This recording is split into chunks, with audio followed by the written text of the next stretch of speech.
एक राजे अध्याय 15 नबाटाचा पुत्र यराबाम याच्या कारकिर्दीच्या 18व्या वर्षी अबियाम यहुदावर राज्य करू लागला. त्याने 3 वर्षे यरुशलेमेत राज्य केले. त्याच्या आईचे नाव माका, ती अबिशालोमाची कन्या. त्याच्या अगोदर त्याच्या बापाने जी पातके केली त्या सर्व पातकांचे अनुकरण त्याने केले. त्याचा पूर्वज दावीद याचे चित्त त्याचा देव परमेश्वर याजकडे जसे पूर्णपणे होते तसे त्याचे नव्हते. तथापि दाविदाकरिता त्याचा देव परमेश्वर याने त्याचा दीप यरुशलेमेत कायम राहू दिला. त्याच्या पश्चात त्याच्या पुत्राची स्थापना त्याने केली आणि यरुशलेम नगर सुस्थितीत ठेवले, कारण दावीद परमेश्वराच्या दृष्टीने जे योग्य ते करीत असे. आणि उरिया हित्ती याचे प्रकरण खेरीज करून तो आपल्या आयुष्यभर परमेश्वराने केलेली कोणतीही आज्ञा सोडून बहकला नाही. अबियामाच्या सगळ्या हयातीत अबियाम व यराबाम यांच्यामधली लढाई चालू राहिली. अबियामाने केलेल्या इतर गोष्टींचे व जे काही त्याने केले त्या सर्वांचे वर्णन यहुदाच्या राजांच्या बखरीत केले आहे, नाही काय? अबियाम व यराबाम यांची लढाई चालूच होती. अबियाम आपल्या पितरांजवळ जाऊन निजला व त्यास त्यांनी दावीदपुरात मूठ माती दिली. त्याचा पुत्र आसा हा त्याच्या जागी राजा झाला. इस्रायलाचा राजा यराबाम याच्या कारकिर्दीच्या 20व्या वर्षी आसा यहुदावर राज्य करू लागला. त्याने 41 वर्षे यरुशलेमेत राज्य केले. त्याच्या आईचे नाव माका, ही अबिशालोमाची कन्या. आसाने आपला पूर्वज दावीद याच्याप्रमाणे परमेश्वराच्या दृष्टीने जे योग्य ते केले. त्याने पुरुषगमन करणाऱ्यास देशातून घालवून दिले आणि त्याच्या वाडवडिलांनी केलेल्या एकंदर मूर्ती टाकून दिल्या. त्याने आपली आई माका हिला राजमातेच्या पदावरून दूर केले, कारण तिने अशेरा प्रित्यर्थ एक अमंगळ मूर्ती केली होती. तिने केलेली ती मूर्ती आसाने फोडून तोडून किद्रोन ओहळाजवळ जाळून टाकली. त्याने उच्चस्थाने मोडून टाकली नाहीत. तथापि आसाचे मन साऱ्या हयातीत परमेश्वराकडे पूर्णपणे लागलेले होते. त्याच्या बापाने व त्याने स्वतः सोने, चांदी व पात्रे परमेश्वरास वाहिली होती. ती सर्व त्याने परमेश्वराच्या मंदिरात नेऊन ठेवली. आसा व इस्रायलाचा राजा बाशा यांच्यामध्ये आमरण लढाई चालली होती. इस्रायलाचा राजा बाशा याने यहुदावर स्वारी केली.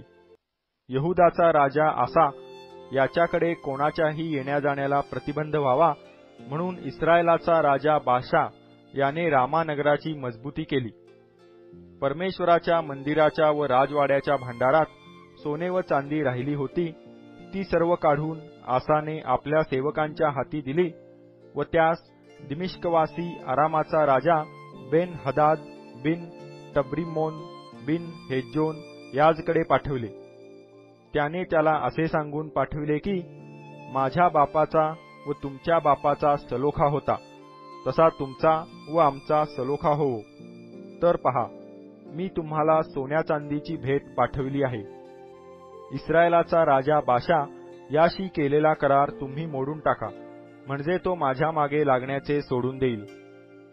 आसा राजाचे हे बोलणे मान्य करून बेन हदादाने आपल्या सेनांच्या सरदारास इस्रायली नगरावर स्वारी कराव्यास पाठवले. त्यांनी इयोन, दान, आबेल बेथ माका, सगळा किन्नेरोत व नफ्तालीचा सर्व प्रदेश जिंकिला. हे ऐकून रामा शहराची मजबूती करण्याचे सोडून बाशा तिरसा येथे जाऊन राहिला. मग आसा राजाने यहुदातील सर्व लोकांस जाहीर केले, कोणाला सोडिले नाही.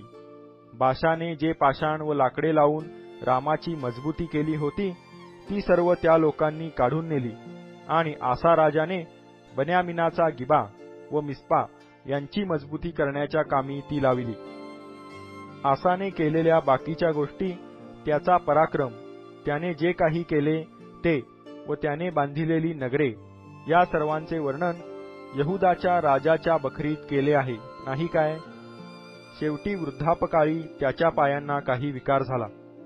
आसा आपल्या पितरांजवळ निजला व लोकांनी त्यास त्याचा वडील दावीद याच्या नगरात त्याच्या पितरांपाशी मूठ माती दिली आणि त्याचा पुत्र यहोशाफाट त्याच्या जागी राजा झाला.